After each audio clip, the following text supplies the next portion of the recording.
अरे भंग का रंग जमा हो चकाचक फिर लो पान चबाए रे भैया फिर लो पान चबाए। ऐसा झटका लगे जिया पे पुनर्जन्म हो जाए। नमस्कार दोस्तों, स्वागत है आपका द भोजीवुड अपडेट में। दोस्तों, इस वीडियो में हम बात करेंगे रितेश पांडे के हिंदी गाने का रीमेक सॉन्ग खाई के पान बनारस वाला के बारे में। खाई के पान बनारस वाला खुल जाए बंद अकल का ताला। दोस्तों, इस गाने को लिखा है जेडी बहादुर ने और गाने में अपना म्यूजिक दिया है आशीष वर्मा ने। दोस्तों, इस गाने को यूट्यूब पर सारेगामा हम भोजपुरी के ऑफिशियल चैनल पर रिलीज कर दिया गया है। आप जाकर इस गाने को सुन सकते हैं।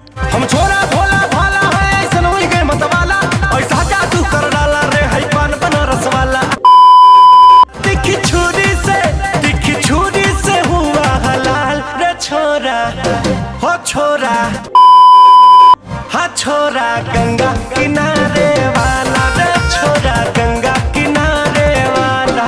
दोस्तों, बात करें इस गाने के बारे में तो हम इस गाने को ओरिजिनल गाने से बेहतर सॉन्ग नहीं कह सकते। ओ खाई के पान बनारस वाला खुल जाए बंद अकल का ताला। लेकिन ओरिजिनल गाने से ज्यादा खराब भी नहीं कह सकते क्योंकि गाना काफी ज्यादा शानदार है।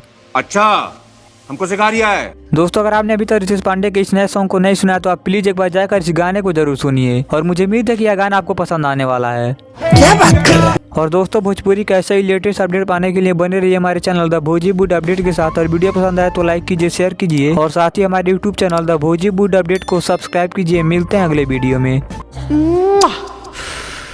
आज के लिए काफी है।